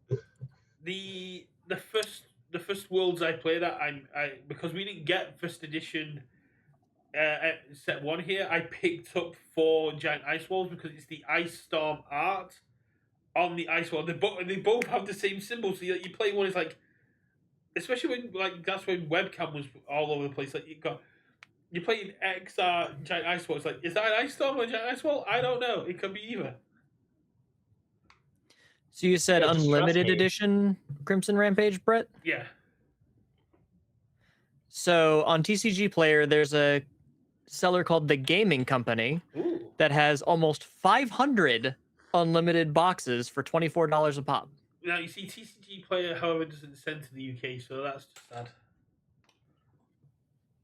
I mean, that's just the first thing, because Rochester doesn't have any Crimson Rampage product in it. If you want I to guess see, they sold out of everything. if you want to see something very cool, one, and as soon as we're going into the deep lore of weird thing that's happened in the game, this is something that was brought to my attention last year. Let's get AOT Battle for Humanity attacks on air. If you look at the art for, where is it? Isn't it like High Speed Slash and High- Whirling something or other? High Speed Slash. I don't know if it's And it's the secret rare, isn't it? High Speed Slash is the secret rare. No, High Speed Slash is an ultra rare. Yeah, the High Speed Dive. Yeah. High Speed Dive. High Speed Dive is the secret rare. And then okay. if you then go to the art on, which one is it? I think it's Protect the Recruits. It's the exact same art. Yeah. Just Protect the Recruits, they just cut the Titan out of it. Yeah. So if you go to Protect the Recruits and High Speed Dive, it's the exact same art. Oh golly! All right. Well, I we learned these remember Tyrell pointed out to us last Ty year. from Ty's House of Cards going on about that on one of our podcasts. Yeah. Man, that reminds me of like, what was it? I think it was in Girl Power. There were some alt arts that they had like fancy alt arts, and then there's some like Mount Lady where like the alt art is literally the same art just zoomed in. Yeah. Yeah. I mean, the zooming ones are quite cool. When they have like that text, then they have that cool thing in the back. I kind of. Ooh. Not everything in Heroes Clash is rotated out. This is true. Not everything. Not yet, anyway. I mean, not everything in Crimson Rampage is completely rotated out yet. They all rotated in March because we still got League Interview in Standard. Yep, League Interview and Forcing Surrender. And the Deku High Value Target. High value target. But High Value Target. Once again, there's also the Todoroki one, but no one uses that one. Oh, Drowning Resentment. I use that one. Probably should. Yeah, Drowning Resentment. I think it was mainly used when to combat combined firepower, but nobody plays it anymore. No one's really messing about with a discard. I made top 36 in a webcam regional with Fourth Kind using it. Nice. The only webcam regional I've ever played. Steering back towards the point once again. How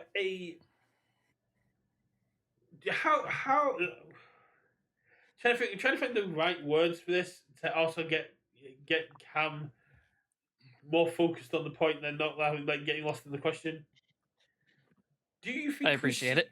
Do you think we see more players coming from other games, like I said, or is it more IP fans like MHA fans, Godzilla fans who've never touched a card game before joining the game? I'll let our guest speak first while I think. All right, fine. Okay, so it depends on the scene where you're from, right? So if I go to a convention and promote the game there, you're gonna find more IP fans. They're gonna be like, "Oh, I'm here because the voice actor of MHA is here," and "Oh my God, you have a card game that has MHA in it? I'm in." Or TMNT, or "Oh my God, I love Godzilla." There's some fans, and there's definitely been players that have joined the game for IP related, stuff. As I just said earlier, we have one player that just joined just because of Solo Leveling. He loves that IP. He wants to be there. He wants all the Sung Ji stuff. We have some players joining in very soon because of Godzilla. Cool. We get more kaijus coming in, and they're like, "All right, cool. I'm gonna start playing that alone." However, and most of our locals, we kind of like do exposure, right? Like Combat Power has multiple games and locals happening at the same time. So whenever we play Universus, sometimes they'll have like one place players or Loracana, or they'll have like Riftbound players, and they're gonna be there, and they see us playing, they see us are announcing our pairings or talking about, sometimes we use a TV to put our scores or to show who's being paired up with, and they start looking around and they're like, "Oh my gosh, what's going on with that one?" or "What's this game all about?" We talk to them about it, and then we get those players from other card games getting an interest, and then after like a talk and exposure to it, then they start like learning little by little. So we've gotten both. It just depends on where you exposed it. So if it's at a local store, hey, have other eyes or sit down next to other players. So, while you're playing the game, they look to the side and be like, "Oh my gosh, what am I looking at? What's going on over there? There's all these different things." And if you're in a convention, then yeah, you want to get like more like IP focused players. No, that's kind of cool. Especially if you can put up on a screen. You can have like uh, pairings for round three of Universes. Top table, Rhino Braun versus Godzilla, and someone's like, "The hell's going on over there?" Kind of, I know. Exactly. You got Patriot Games over here who upload daily what's going on in their store, or as the event's going on. So, like on a Wednesday when they have their Universes events, you'll see people on there. They're taking pictures of all the gameplays that go on there. So people that are interested in card games in the area are going to be looking at the socials, and they're going to see Gundam and Riftbound and Pokemon. They're going to see Universes, and they're going to see Yu Hakusho Foundations being played with Attack on Titan attacks by Izuku Midori. And like, what is this kind of thing? It's something that more stores kind of need to be aware of, because, like I said, when I was talking with the Trading Post guys, they were saying the majority of people that pick up this game without the outside influence of a convention and stuff are people that are already playing Magic, Pokemon, Yu-Gi-Oh, Gundam, Riftbound, and they come over and they see like, okay, I'll draw six cards, and like, if a Magic player hears the words, "I'll draw six cards," they immediately their ears are going to pick up like, what game lets me draw six cards? Same with Yes. Yu-Gi-Oh players. As a former Yu-Gi-Oh player, I can attest. Yeah. And for the funny thing I have about one of my locals has like the videos where you could put up the pairings and stuff like that and the round timers. When they were first picking up Universus, they went to YouTube and they just typed in, Universus, looking for videos for Universus to play in their store. And a friend of mine, one of my locals, took a snapshot of what they were showing, and it's me in my bright red silk pajamas teaching you how to build a stain deck on their TV in their store, and I'm like, "Oh my god. I really need to start wearing normal clothes when I record." That always confused And me. they were When like, "Yeah, we just searched Universus, and that's just what came up, so we put it on there, and we just let your playlist run." I'm like, "I'm in my pajamas in all of those videos." Oh yeah.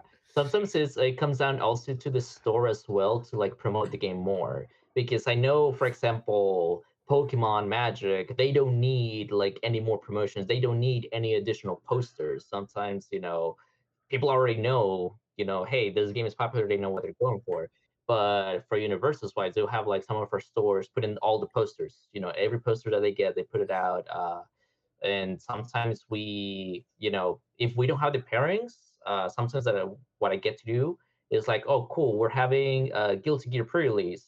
Let's put on the Guilty Gear music videos over there, and people start batting an eye and be like, oh my god, what's going on? And while we're just playing Guilty Gear with like all the music going all around.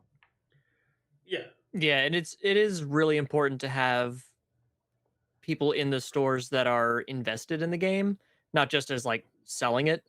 Because up until recently, one of the stores that I go to, like no one really there knew how to play the game. And one of the managers finally approached me and was like, "Hey, I want to learn how to play. Could you teach me?" And then I could help like spread the word about the game. I'm like, that would be so helpful. You have no idea. it is a lesser known game. I moved from one town in the middle of nowhere to a town slightly less in the middle of nowhere. You went from like one nerdy collectible store to a place that's got three or four. One place does actually carry Universus here. It had Heroes of Exandria. I was like, cool, but it's one that doesn't have anywhere to play. And then I went down to the place that has something to play, and I was like, oh, I've just moved to the area. I'm interested in playing. The guy stood up, all enthusiastic. He's like, what do you play? I went, I play Universus, and he sat down immediately and went, yeah, no, we don't play that here. We don't, if it isn't one of the big three, we don't carry it because it just has no staying power. I'm like, yeah, cool. You should be like, but your competitor's selling it, so can we at least have your tables to play? Yeah, no, trying to get a hold of like customers, it's always a rough one for a lot of the stores. I know I've gotten through like 7, 8 different stores, like before we landed into like the different stores that we have now. But like I've pitched the idea of Universes to multiple stores, and generally, the main idea is they want a local group to show up. So, for example, one of our locals where we go to chill, it's not even a card game store. It's just a store that sells tabletops, and it's just a place to be there. They can sell like card games, and so far they've only done like mainly Universes and Magic, but the only reason why we were able to be there was because when I talked to the owner, they're like, "Hey, I am down for whatever this is. Just bring me people. Make sure that I get some sales. Like, I don't mind if I sell it all, like in one go. I just want, a constant, 4, 6 players every week, Yeah. And at first it was just like, 3, 4 players, and we just go there every week, even if we don't pop it off, even if we don't do much, we just go there, buy 1 or 2 packs each, and then we're just like, hanging around, play testing and everything. And over time, those 4 players became 5, and then they became 7, and then 8, and then, little by little. If you show a store, hey, me and my friends are gonna come here every single week, can you carry the product for us? Can you get some stuff for us to show up? And then if you show that loyalty to the store, then the stores will be willing to not only get the products but start running the events. It's all a little bit of dedication from both part, but one of the big things that if you want to start a community or if you want to start like a big store, you gotta show up every week with you and a couple of friends and be like, hey, we want to make sure that this works for you, and we're here and we're determined to play every week. I'm gonna show like my introverted side here. The issue I have with that is I can go to the store and I can show up. I don't have friends. I no, legitimately. Yeah, I mood. I get up at 6 o'clock in the morning because my son's school. I drive an hour to drop him off at school. I come back. I take care of my partner, make sure they're fed, they're watered, everything's going on there. Then I get on with my carer duties. Then I do a little bit of editing. Then I drive an hour to pick him up, drive an hour back, make our dinner, get Flynn ready for bed and everything. By that point, it's 9 o'clock, so I do a little bit more editing, and then I go to sleep. I I don't have the time to go try and build a Universus community on top of everything else I'm kind of doing at the minute, and I also don't have. Well, however I come across like confidence in my content and at conventions and at when I'm playing at regionals. That's a persona. If I want to make friends, I have to go out there and try to connect with people, and that's a scary thing to do in a whole new place. And so when I was like here, I was like, cool. Maybe I can meet some people that already play, and I can build on what's already here. But it's a case of not only do I have to find people that are going to show up regularly to a store that I've never met before, I have to find the people to ask them to show up to a store regularly. It's a lot of trust, it's a lot of work, and if it fails, I feel like I'm just going to cry. That has I been my know, life for the past 7 years, my dude. It has I been know. me and, like, 2 other, like, hardcore people going from the store 45 minutes away from me to the store 2 hours from me every week. And, my core 3 came down to just 1 guy, and then I got 2 more, and then so it's just us 4, and now we just got 2 new players. And then I had one store that I pitched it to that's closer to me that says, "Yeah, if you can show me 10 to 12 people a week, I'll start investing." I'm like, That's a lot. "How do you expect me to get people to come to your store for this game if you don't carry the game? And you Yeah. want 10 to 12 people? Fuck off. Yeah, yeah. That's I get you're here to make money, but come on now." yeah. It's definitely hard. I know we have dropped some stores because of similar issues, and it's not easy. Like I know exactly what you mean as well. When I first started, it was literally just me and a friend. It was just two of us. And mind you, that one friend, even though I'm still good friends with him, he doesn't play the game anymore. So like, but back then, me and him, we went to a store and we tried it out and we just played, just me and him. And it was over time. We met another guy, Jordan, great friend from ours. Um, and then cool, now we're three, and then started going on over there. I ended up meeting Tony. When now it's like, so, but even getting those four people again, it took some time. So it's not something that it's like, oh my gosh, I'm gonna try this and it's gonna work by next week. Yeah, It's never easy. And trust me, as much as I talk and as much as I, you know, try to be like this, it's also very hard for me to speak. So I know the same pain that both of you feel of it's because a like, lot of us card gamers are just introverts and we don't actually like talking to people. yeah, no, it's difficult. It's difficult. That's why whenever you find another player, it's like, oh my gosh, you like the same things as me? Cool. We enjoy and have I, fun, but I know exactly what you mean. I've been playing different card games casually and competitively for the last 26 years, and my findings are that the majority of people that play these games are some kind of introvert and some kind of neurospicy. And the reason that we can socialize so well playing card games is because it's a common interest that we can talk about and bond over, and it's we don't have to try and force conversation. We have this one topic we can always default to and build relationship with people from there. Now, hopefully, this helps out a little bit because I know you mentioned, Brett, that you say that you don't know that many people, and that's a common problem that I've seen. Let's say that you don't know anybody that plays universes that you want that can help you show up. One thing that has helped me out is I also play other card games, right? I started with Yu-Gi-Oh, moved on into Pokemon, then dealt with Magic, and then dealt with like other games over time. And what I would do would be like, hey, I'm gonna go to Pokemon locals, play my match. My match is over. Is there's still like 20, 30 minutes left.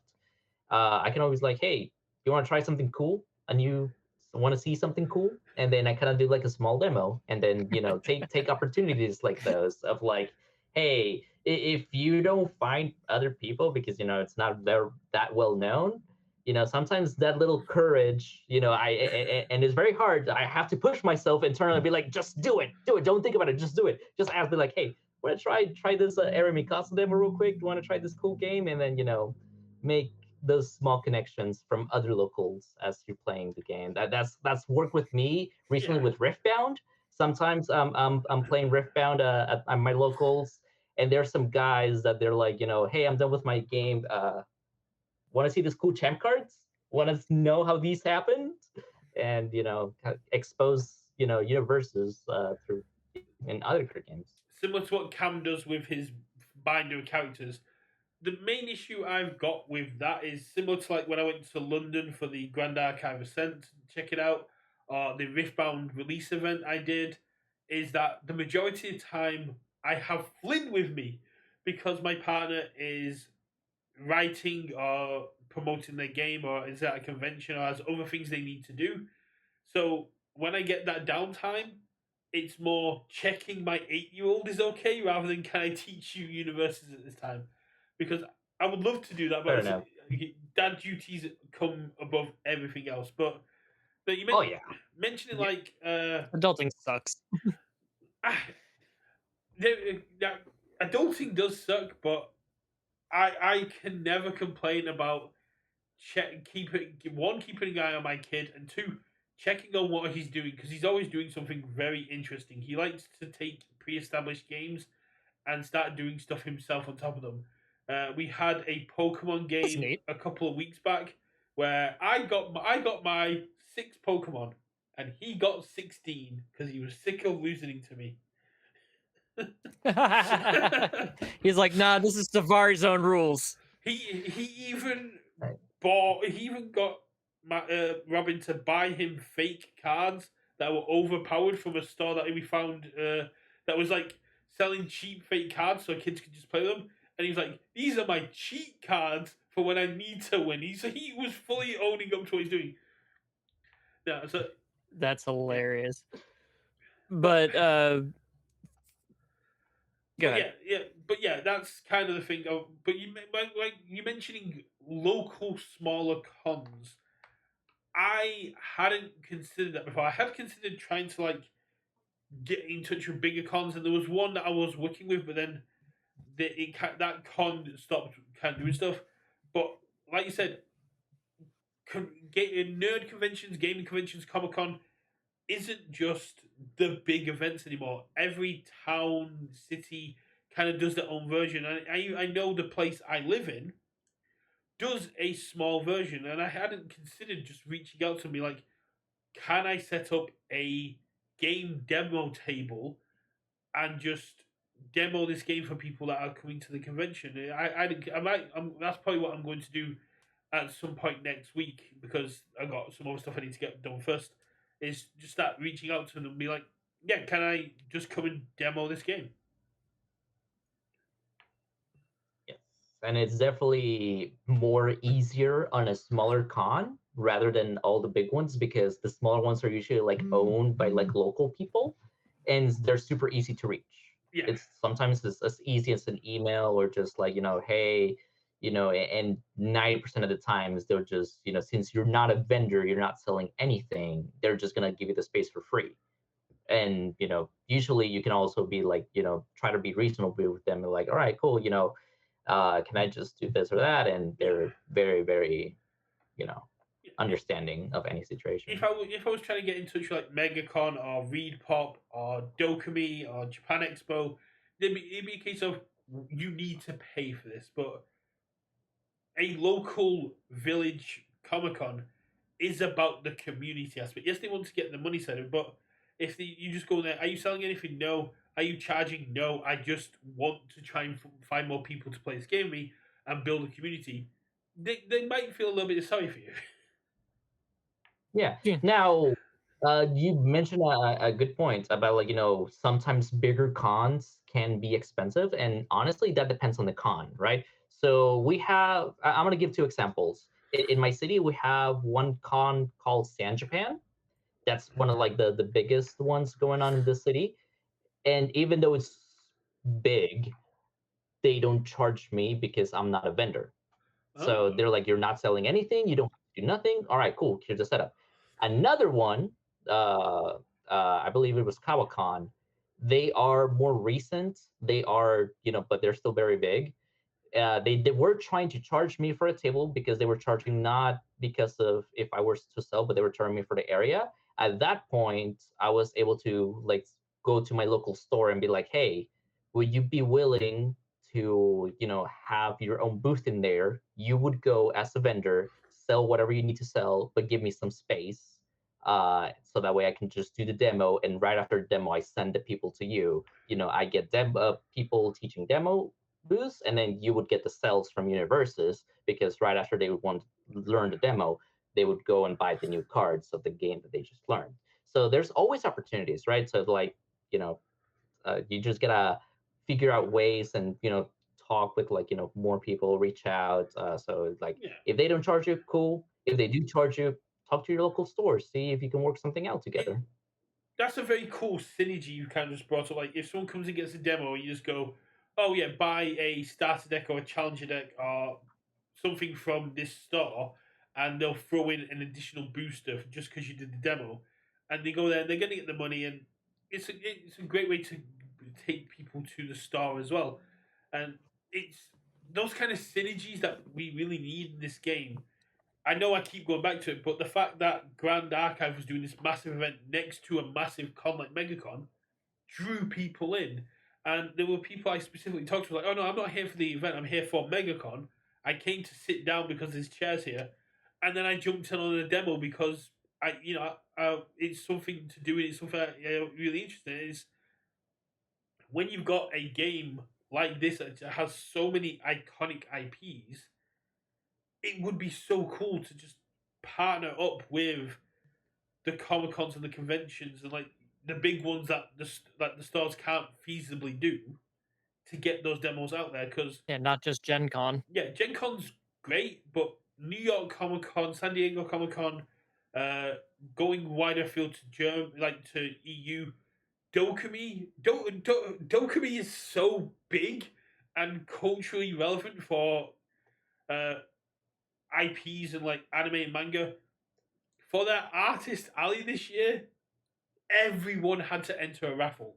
Didn't matter how big or small you were. If you wanted a table at Dokumi, you had to enter a raffle and be randomly get one because of how big Dokumi has now got. It's insane. Holy crap. Yeah, no. One of the cool things about it, like even doing universes at conventions, is the fact that let's just say that you have a voice actor that is, let's say Leah Clark that does the voice actor of Toga, for example.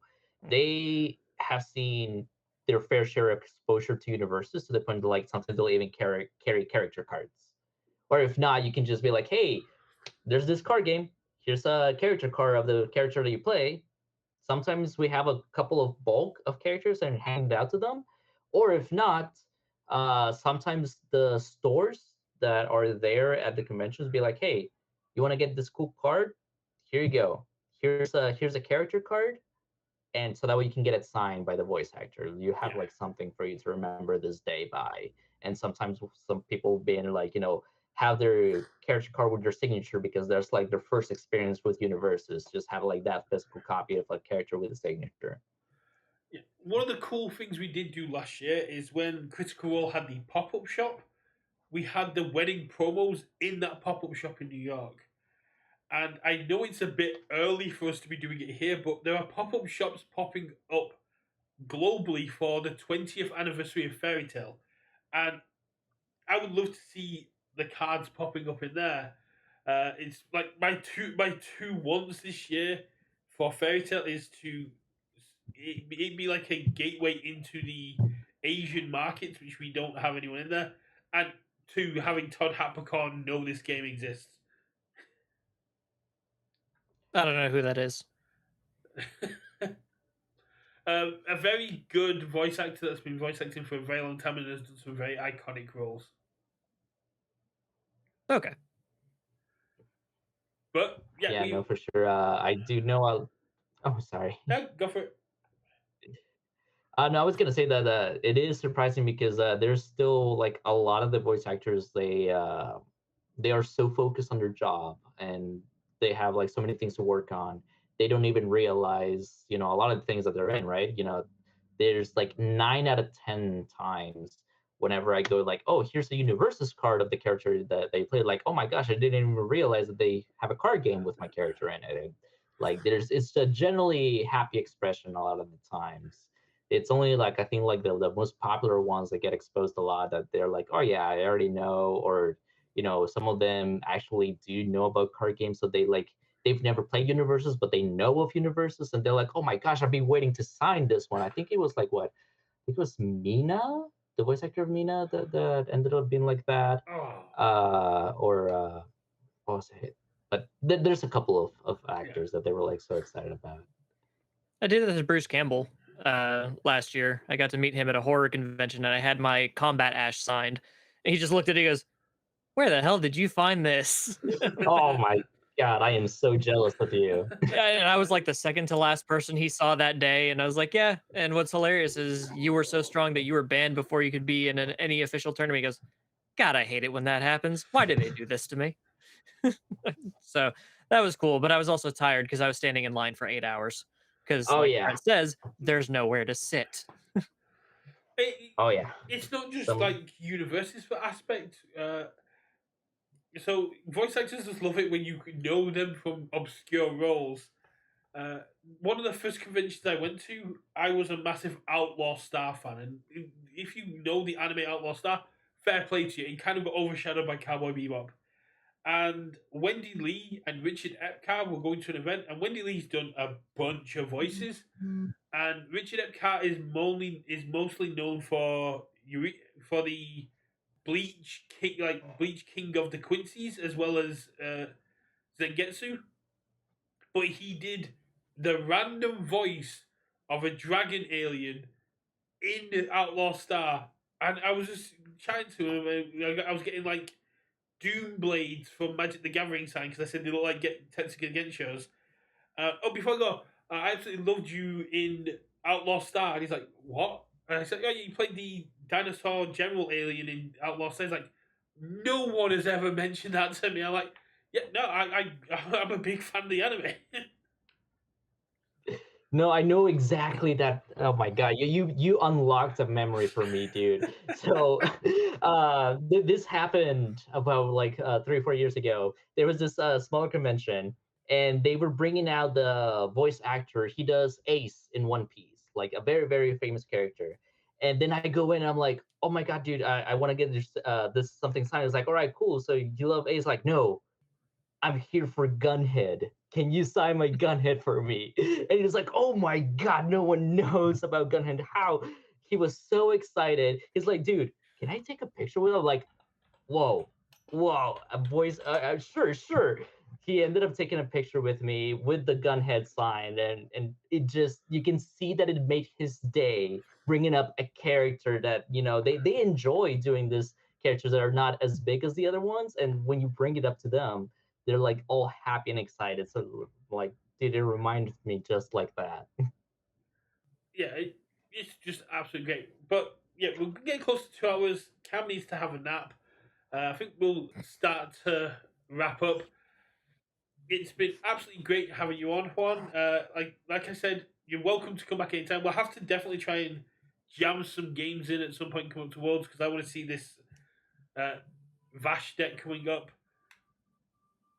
If Of course, I'd love to show you. yeah, if anybody wants to see more of Combat Power and the team, is there any social media, is there any like content that they can check out? For sure, deck check. For any of the videos those are my boys Nolan and Kang. They are up and coming, content creators. Definitely help them out, check them out.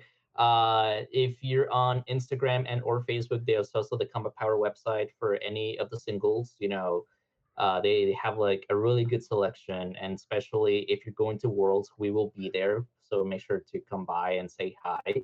And yeah, no, again, I'd love to jam some games with you. There's plenty of more stuff that I'd love to talk about, right?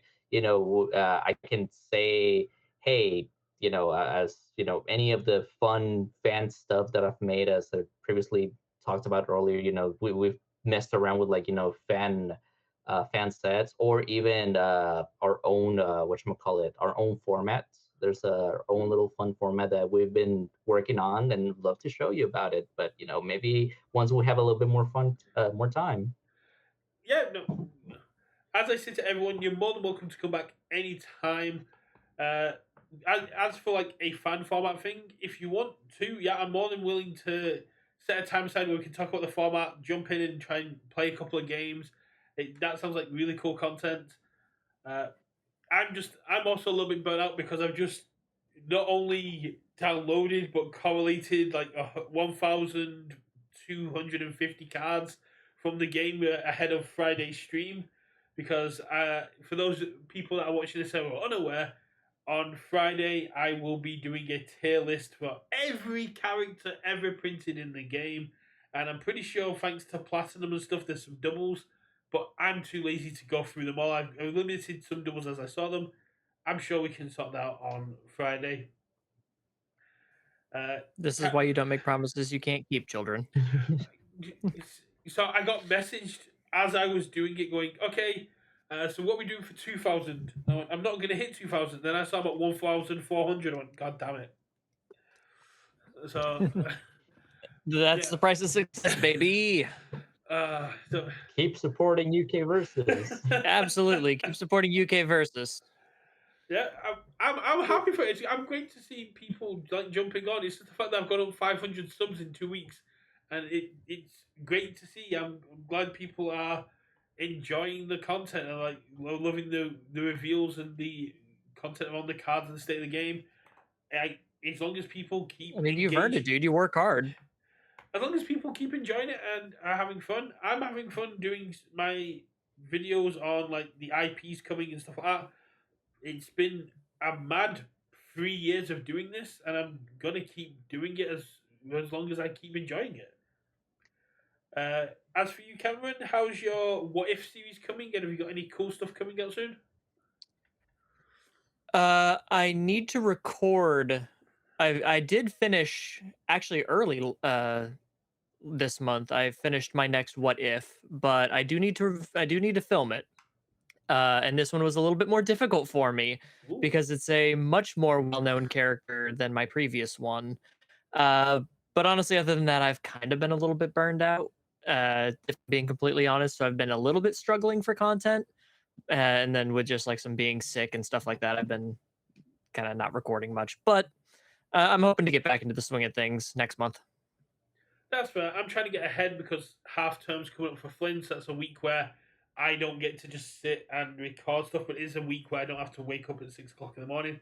So, twists and roundabouts. At the minute, I have got content lined up outside of the Mondays where I put our podcast up. I've got content up until the 19th of February lined up. Like I said, you work hard. Yeah, Hey, 2 weeks. Let's go. yeah, and if anyone wants to go watch all that stuff now, you can sign up to become a member and get access to all of these videos and anything I upload early, which is really cool. But we're gonna leave it there. Gonna let Cam go get a nap. Thanks for being here, Juan. And like, Thank you. let me get this massive stream out of the way, and then we'll set up some time, probably after Worlds. Let you guys focus on Worlds in a minute, where we can get these fan formats going for a video, but we'll definitely get some Vash games in before Worlds, so you can see if it's Worlds viable. For sure. Love to show you the great stuff that I have cooking. Nice. I'm gonna go. Remember to stay hydrated, Brett, for that stream. Oh, I'm gonna need to get. I'm gonna have to try and dig out my massive water bottle that I took to Worlds last time. But anyway, we'll leave it there. Thanks everyone for being here. Thanks everyone for the support that got me to the 1K subs for this massive stream. It's been great meeting everyone since making content and having people recognize me. It's been great being able to chat with everyone. Like Cam, like Juan, like every other content creator in the community. It's been great doing the collabs. And I'm looking forward to keeping making more content. And for theories, news, or more, win, lose, or draw, keep it with UK Versus, and we'll see you next week. Bye. Oh, I lost it.